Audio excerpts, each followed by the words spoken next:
Good evening my dear students. जैसा कि मैंने आप लोगों से एक डिस्कस कर रखा था, या यूं कह लो कि मैंने आप लोगों से पहले से वादा कर रखा था कि आप लोगों की साइंस की क्लास स्टार्ट होगी, तो उस वादे के मुताबिक आज आप लोगों की साइंस की क्लास स्टार्ट हो चुकी है, होने जा रही है। और आपके जो विनय सर हैं, ये आपके इंस्टीट्यूट के ऑफलाइन के भी टीचर हैं और ऑनलाइन के भी टीचर हैं।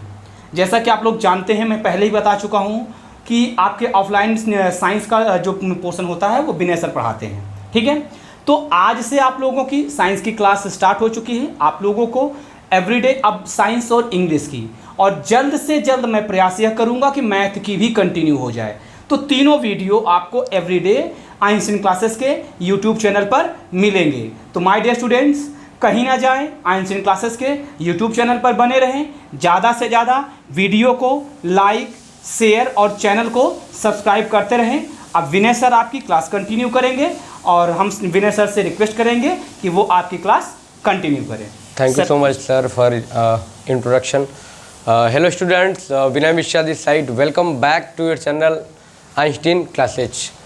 तो चलिए हम लोग आज बेसिकली मैं अपने बारे में ज़्यादा नहीं बताऊंगा। मैं केमिस्ट्री का टीचर हूं और फिजिक्स केमिस्ट्री में दोनों पढ़ाता हूं, बट यहाँ पे मैं केमिस्ट्री आप लोगों को पूरा बेसिक लेवल से पढ़ाऊंगा। मैं आपको पहले ही क्लियर कर दूं, जिन बच्चों केमिस्ट्री का सी भी नहीं आता है ना, रेगुलर वीडियो वॉच करिए आइंस्टीन क्लासेज पे। आपको केमिस्ट्री समझने में कहीं से कोई दिक्कत नहीं आएगी। ये पूरी गारंटी और वारंटी दोनों है साथ में, ठीक है। तो हम लोग बेसिकली क्लास 10th का केमिस्ट्री स्टार्ट करेंगे। देखो बेटा, आप लोगों को पहले समझना है कि हम लोग को पढ़ना क्या है केमिस्ट्री में। कितने चैप्टर्स आप लोगों को केमिस्ट्री में पढ़ने हैं क्लास 10th के हिसाब से वो जान लेते हैं, क्योंकि एक पता होना चाहिए हमें क्या क्या चीज़ें पढ़नी है और क्या क्या चीज़ें नहीं पढ़नी है, ठीक है। तो पहला चैप्टर आपको पढ़ना है केमिकल रिएक्शंस एंड इक्वेशंस, ठीक है। जो दूसरा चैप्टर आपको पढ़ना है एसिड्स, बेसेज एंड सॉल्ट्स, ठीक है। और छोटे छोटे वीडियोज़ के माध्यम से आपको सारी चीज़ें प्रोवाइड कराई जाएंगी ताकि आपके ऊपर बर्डन न पड़ पाए, ठीक है। तो छोटे छोटे लेक्चर्स आपको मिलते रहेंगे time to time. Third chapter आपको पढ़ना है metals and non metals.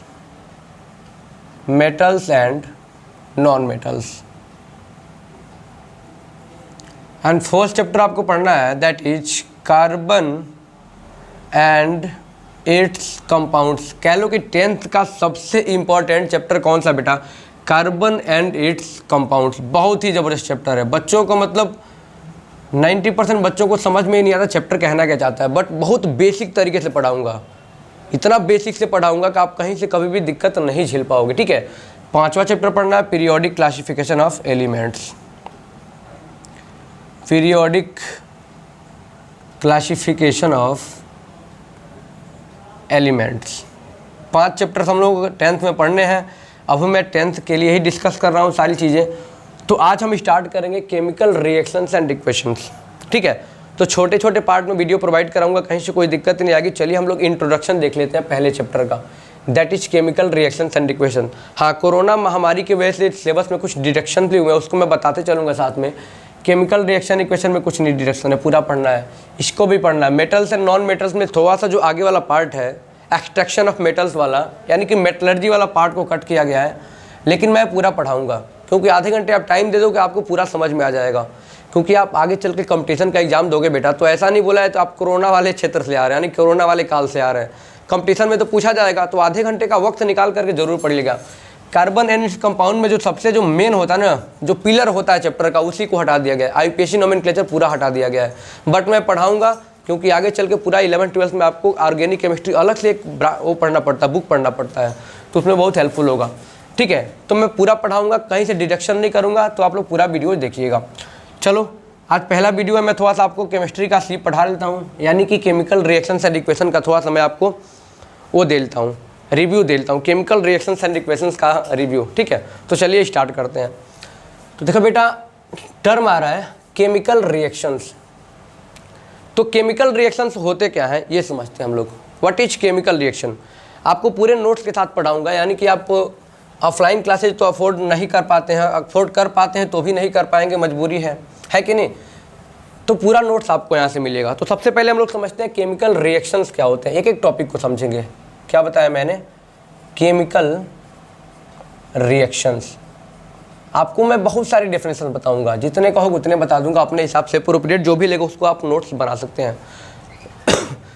The interaction of chemicals to each other is known as chemical reaction, यानी कि या फिर एक और भी परिभाषा कह सकते हैं, transformation of chemicals to other is known as chemical reaction. या फिर कह सकते हैं the process in which new chemical substances are formed with new properties is known as chemical reaction. ठीक है, कोई ऐसा प्रोसेस जिसमें दो या दो से अधिक सबस्टांस मिल करके कोई नया सबस्टांस बनाते हैं, उसे हम क्या बोलते हैं बेटा? Chemical reaction. नाम से, यानी देखो नाम से ही क्लियर होगा यार, केमिकल का रिएक्शन ही केमिकल रिएक्शन, यानी interaction of chemical is known as chemical reaction. Example की बात कर लो, रस्टिंग ऑफ आयरन, लोहे में जंग लग जाता है, वो भी क्या? वो भी केमिकल रिएक्शन है। डाइजेशन ऑफ फूड, खाना पच जाता है भाई, हमारे पेट में पच जाता है ना, वो भी क्या? वो भी केमिकल रिएक्शन है। फॉर्मेशन ऑफ कर्ड, दही का बन जाना, वो भी क्या है? वो भी हमारा क्या है? केमिकल रिएक्शंस हैं। क्लियर हुआ केमिकल रिएक्शन क्या होता है? चलो डेफिनेशन लिख देता हूँ, पूरे नोट्स के साथ आपको आइंस्टीन क्लासेज पे मिलेगा, कहीं से कोई दिक्कत नहीं आएगी। तो क्या लिख सकते हैं? The process in which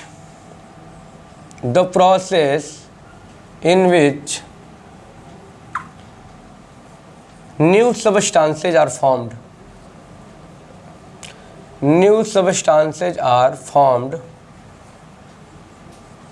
with new properties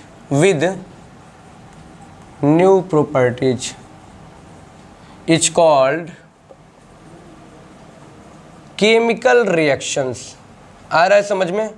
आपको कहीं से कोई भी दिक्कत आती है आप हमें कमेंट के माध्यम से फीडबैक दे सकते हैं, कहीं से कोई दिक्कत नहीं आएगी।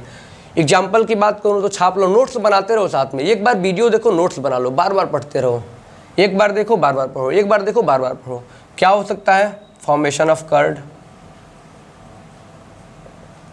दूध में हमने क्या डाला? थोड़ा सा दही डाला, थोड़ा सा मतलब उसमें वो डाला दही जमाने के लिए, तो क्या बन गया? दही बन जाता है, यानी नया सबस्टांस बन गया, यानी क्या? फॉर्मेशन ऑफ कर्ड हो गया। और क्या हो जाएगा? Rusting of iron. An number of examples हैं, ठीक है, आप लिख सकते हैं, ETC एक्सेट्रा एक्सेट्रा, बहुत सारी चीज़ें हैं। ठीक है, अब एक चीज़ आपको की पॉइंट याद रखना है, जो नया सबस्टांस बनता है, या फिर एक और एग्जांपल देता हूँ मैं आपको। जब मैग्नीशियम को हम क्या करते हैं बेटा? जब मैग्नीशियम को बर्न करते हैं, जब मैग्नीशियम क्या करते हैं? बर्न करते हैं, तो मैग्नीशियम ऑक्साइड बनता है, ये भी हमारे केमिकल रिएक्शन है। जब मैग्नीशियम रिबन को हम क्या करते हैं? जब मैग्नीशियम रिबन को हम बर्न करते हैं, बर्न मतलब क्या होता है? Reaction with oxygen.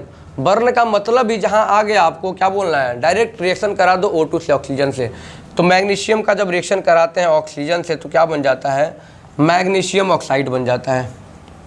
क्या बन जाता है बेटा? Magnesium oxide. ये भी क्या हमारे, ये भी एक केमिकल रिएक्शन का एग्जाम्पल है। क्या है? ये भी एक केमिकल रिएक्शन का एग्जाम्पल है। एक की पॉइंट मैं आपको बताने वाला था। क्या बताने वाला था? जो मैग्नीशियम और ऑक्सीजन का रिएक्शन करके जो मैग्नीशियम ऑक्साइड बना बेटा, इसकी प्रॉपर्टी कभी भी इससे नहीं मिलेगी। यानी जिन चीज़ों से मिल करके जो नया सबस्टांस बन रहा है, उसकी प्रॉपर्टी कभी भी इससे नहीं मिलेगी। अब जो मिलेगा वाइट पाउडर के रूप में मिलेगा। कैसे मिलेगा? ये एक वाइट पाउडर के रूप में मिलेगा। और ऑक्सीजन को जानते हो, यानी कि air.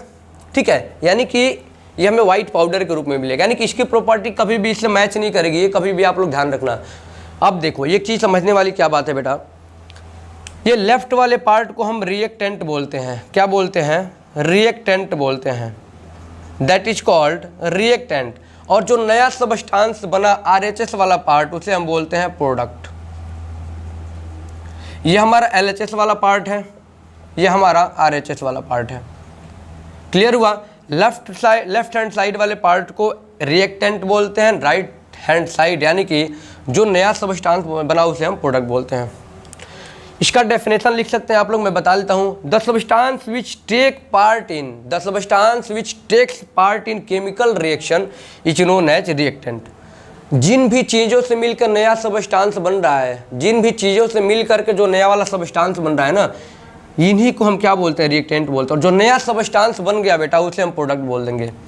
The new substance is formed is known as product and the substance which take part in chemical reaction is known as reactant.